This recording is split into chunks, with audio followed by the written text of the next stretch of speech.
Doctor Who Season 2 is out in full on Disney+, 8 episodes, around 40 minutes each, with an hour-long finale. This stars Ncuti Gatwa as the Doctor, with a new companion played by Varada Sethu, but with Millie Gibson as Ruby still popping up here and there throughout the season. This is a science fiction show about a time-traveling alien and his human companion who are having various exciting, scary, funny adventures across space and time. Most of the episodes, are sort of one-offs, self-contained adventures, but there's always an overarching plot, and this time around it's about the Doctor's inability to land on May 24th, 2025, where Belinda wants to be returned home. In order to figure out the problem and get her back to her time, the pair has to visit other places and times and reconfigure a magical technological device, all the while encountering problems to solve and monsters to defeat. So, this season to me is the definition of mixed feelings. On the one hand, the bulk of the season feels like a vast improvement over the previous one. I thought that the individual episodes 1 through 6 are much stronger, better written, more interesting and engaging, and the overarching plot was also intriguing enough to string me along. Ncuti Gatwa is still excellent as the Doctor, and I also really like Sethu and Gibson both as companions. On the other hand, once it goes into the two-part finale, it really chokes.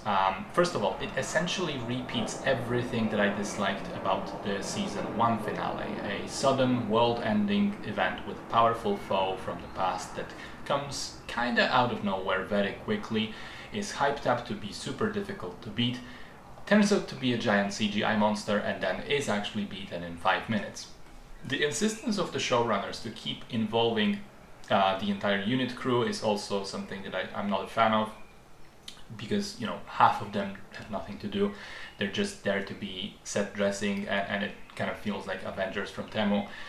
There's a feeling that all of this is very rushed. There's a lack of real attachment to the Doctor and the companion, because the characters in the finale act like they've known each other for ages, but for us it's only been a couple of episodes, so we don't really feel any of that.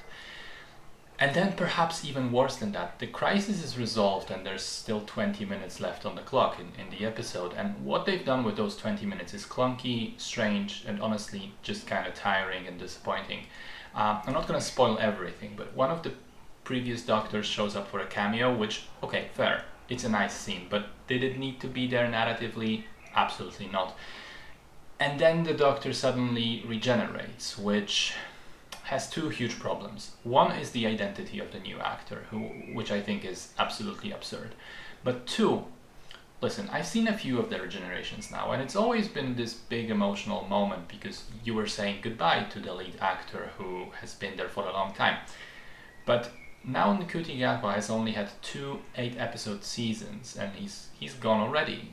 Plus, each of those seasons had 1 episode where the Doctor was not even really present as the main character.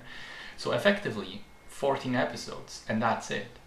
Honestly, to me it feels like the show was just finding its footing, and I've devoted a lot of time and trust for Gatwa to finally have some good writing and run away with the show, only to find out he's leaving already and it's going to be someone else, and if I stick around I have to go through this entire initial process of trust and getting to know each other again, which, I'll be honest, I'm just not sure I have the strength or excitement for at this point in time.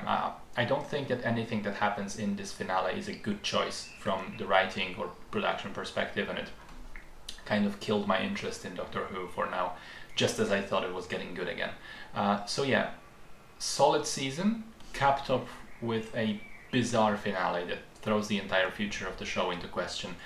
I am fairly let down and tired and kind of indifferent about all of this now.